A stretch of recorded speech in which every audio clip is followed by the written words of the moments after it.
आता मी आलो आहे हसूरवाडी गावामध्ये आणि अशा शेतामध्ये ही घर आहे. अशा ठिकाणी साप आलेला आहे म्हणे.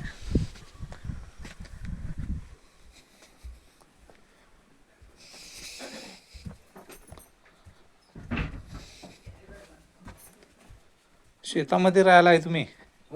अडचण पण खूप आहे घरी. आणि अशा ठिकाणी किचनमध्ये यांना साप दिसलेला आहे. किचनमध्ये असं होल आहे, साप आहे म्हणतात.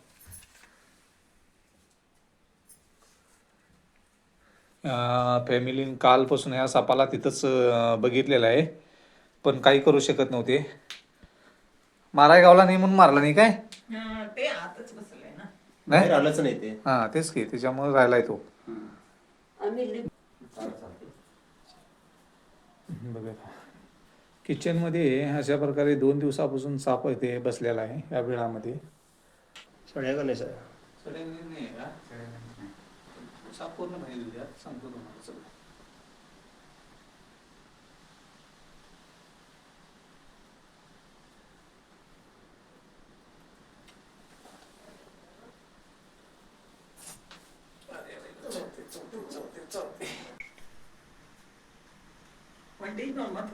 तस्कर जातीचा हा बिनविषारी साप आहे. सुरुवात आपण बिळातून न तोडफोड करता, न नुकसान करता, किचनचं वगैरे न नुकसान करता आम्ही हा साप काढलेला आहे.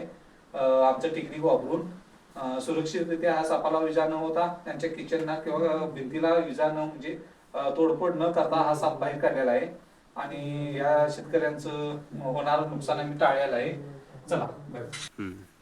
राजेंद्र करगावी, हसूरवाडी यांच्या घरी कालपासून हा साप किचनमध्ये बसला होता. किचनमध्येच्या साईडला एक होल होता, त्यामध्ये साप होता. आणि कुणी बघितला साप? हा रात्री दिसला पहिला. हा त्यांच्या सुनबाईनी साप बघितला. कुठे गेले ते आज? हा शाळेला गेल्यात. तरी ती लोक धाडशीच म्हणायची की कालपासून ते साप घरी घेऊन बिंदासपणे घरी वास्तव्य त्यांचं आहे, राहिलेत घरी. लहान मुलं घरी होते आणि असे लहान मुलांना ते शिक्षकही त्या गेलेत शाळेला. आणि तुम्हाला नंबर कोण दिला माझा? दिनकर चव्हाण यांनी. दिनकर चव्हाण यांना बबन बारदेशकर यांनी नंबर दिला होता. त्यांनी मला कॉल केला, असं असं किचनमध्ये कालपासून साप बसलेला आहे, तुम्ही याल का? तर साप असं मी यायला तयार आहे. लोकांच्या आणि जनावरांच्या सुरक्षेखातर मी साप पकडायला येतो बोललो. त्यानंतर त्यांनी मला बोलवून घेतला आणि ह्या सापाला पकडण्यास मदत झाली त्या लोकांची. त्याला आता पकडून सुरक्षितरित्या जंगलात सोडले. तुम्ही पण जंगलात राहायला आहे, म्हणजे शेतामध्ये राहायला आहे. आसपासचे साप आहे ना, तुम्ही स्वच्छता पाहिजे. घरी पण खूप अडचण आहे. अशा शेतामध्ये राहत असताना जरा काळजी घ्यावी लागते. उंदरं आली असली की साप हे येणारच. तुमच्या घरी साप उंदरं असली की येणार. असे पक्षी ओरडतात. पक्षी ओरडायला लागले की त्यांची भाषा समजायला पाहिजे तुम्हाला. हा साप बघून तो पक्षी ओरडतोय. संशयास्पद आवाज यायला लागला पक्ष्यांचा की समजायचं तिथे काहीतरी धोका आहे आणि साप वगैरे काय ना काय आहे तिथं. आपण त्या पक्ष्या प्राण्यांची भाषा ओळखायला आली पाहिजे शेतकऱ्यांना, जेणेकरून त्यांना शेतकऱ्यांना भाषा समजते. मावशी फोटो मारतायत सापाचा. मावशी पुढे सापाचा फोटो घ्या नीट. धाडस करून मावशी फोटो कसा घेत आहेत बघा.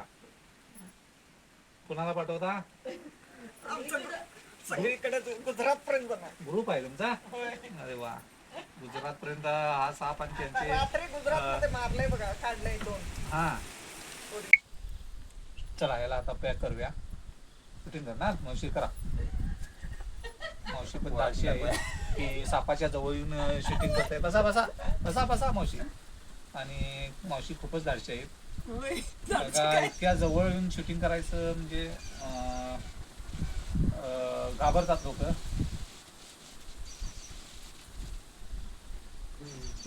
झाकण कुठे? चला थँक्यू, धन्यवाद.